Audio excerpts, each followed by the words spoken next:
Buenos días. La palabra de hoy se llama el día grande y terrible del Señor. El libro de Joel solo tiene 3 capítulos, si bien la profecía de Oseas revela el corazón de Dios. La profecía de Joel revela la mano de Dios, la mano que controla el destino, la mano que mueve la historia. El hombre ha estado buscando el principio alrededor del cual giran los acontecimientos de la historia. Hace mucho tiempo a los grandes filósofos griegos se les ocurrió la idea de que la historia se mueve en ciclos. Se ha dicho primero surge un tirano, luego un hombre de hierro que ejerce el control sobre una nación o un grupo de personas que gobierna hasta que termina la dinastía. Entonces el control se transfiere gradualmente a una familia que gobierna y su poder se deteriora gradualmente hasta que el control pasa al pueblo. A esto se le llama se le llaman democracia.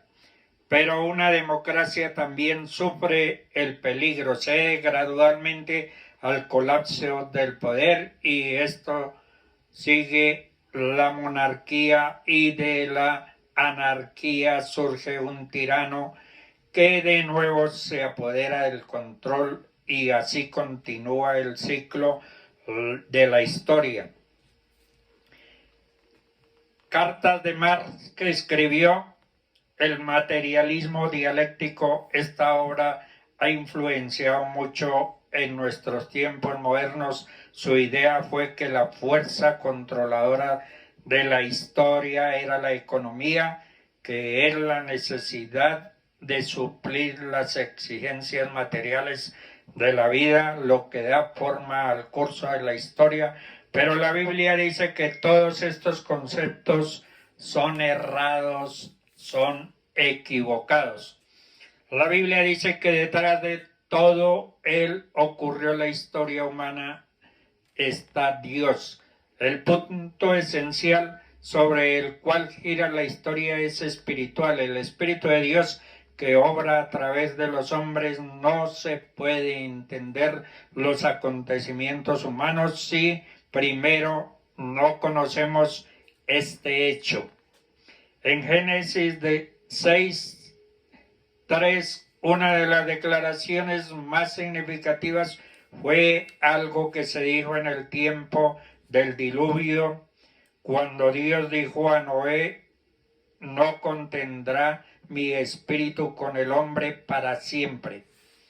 Siempre que se ha hecho esa declaración ha significado que el juicio de Dios estaba cercano, porque el Espíritu de Dios contiende con el hombre pacientemente, limitando el mal de la manera que la vida humana pueda continuar. Dios intenta ganarse a los hombres reteniendo las fuerzas destructivas de los acontecimientos humanos, pero al final la paciencia de Dios se acaba y llega un momento en el que Dios le dice a una nación o a una persona: no contenderá mi espíritu con el hombre para siempre.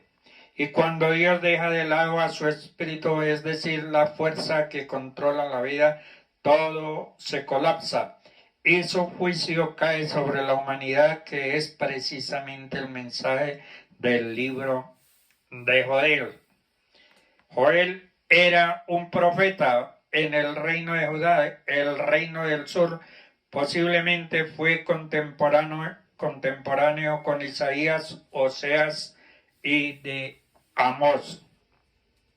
Joel era un profeta en el reino de Judá. No sabemos mucho acerca de Joel, pero fue uno de los hombres que más visión del futuro tuvo que todos los que nos han dejado sus escritos, que vio mucho más allá de nuestros tiempos hasta las etapas finales de la intervención de Dios en los acontecimientos humanos. Y esto algo que enlaza con los grandes sucesos dramáticos de su propia época. El libro comienza con el llamamiento que hace al pueblo al considerar algo tremendo de que ha sucedido en la tierra. Dice Joel 1:2: oíd esto, ancianos, y escuchad todas las moradores de la tierra. Joel 1, del 2 al 3 dice: oíd esto, ha acontecido algo semejante en vuestros días o en los días de vuestros padres. De esto contaréis a vuestros hijos, y nuestros y vuestros hijos a sus hijos, y sus hijos a la siguiente generación. Va a tener lugar un acontecimiento de una importancia o de tal trascendencia que la gente se hablarán sobre él durante años y años. ¿Y de qué está hablando Joel? La verdad es que está hablando acerca del gran día del Señor. En los días de la Segunda Guerra Mundial hablamos del día D y luego del día BJ, esperando con anhelo que se acabase la guerra, dándole un nombre. Pues bien, Dios tiene un día, lo que se llama el día del Señor, y se le concedió a Joel que describiese este gran día.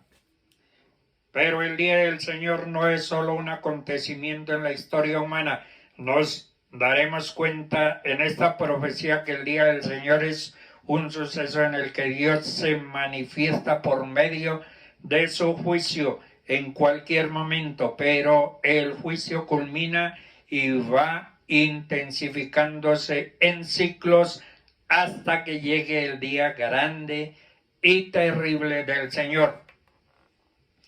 El día grande y terrible del Señor es ese periodo que describe el Señor Jesucristo como un tiempo en el que habrá una tribulación como nunca se ha visto desde la creación del mundo, ni nunca más se verá.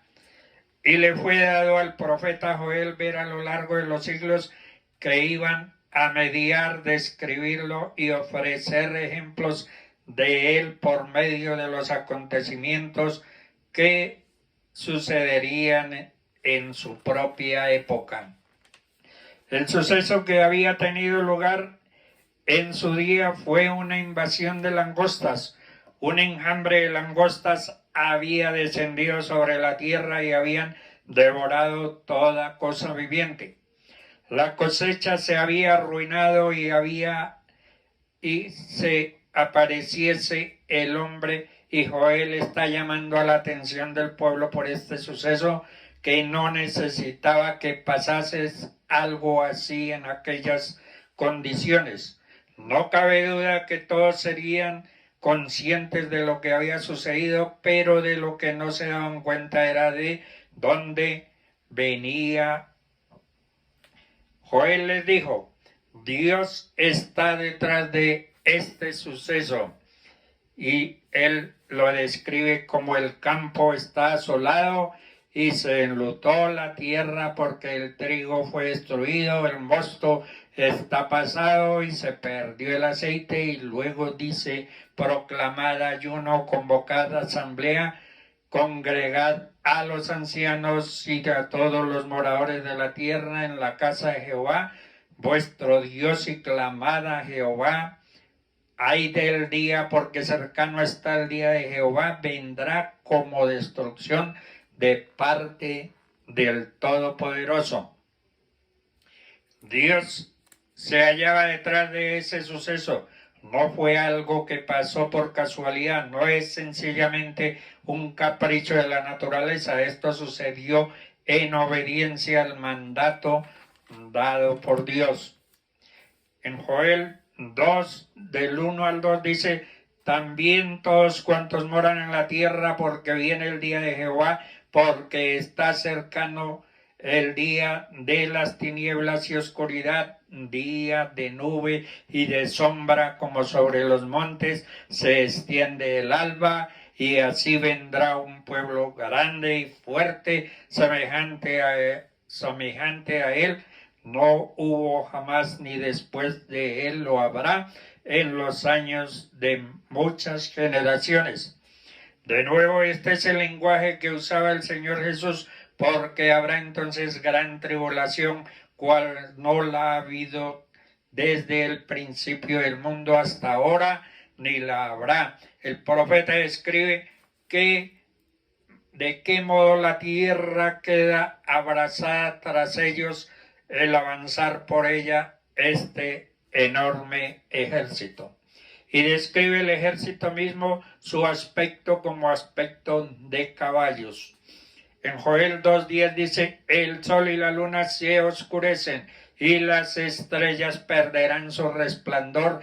Este es el oscurecimiento del sol y de la luna, y el que las estrellas pierden su resplandor es una de estas señales. En Mateo 24:29 dice: recordemos que Jesús en el monte de los olivos se refiere al tiempo en el que el sol se oscurecerá, la luna no hará su resplandor, las estrellas caerán del cielo.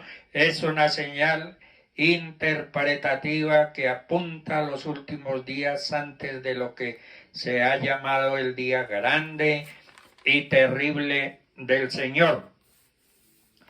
Pero Dios promete que Él se ocupará de este ejército procedente del norte.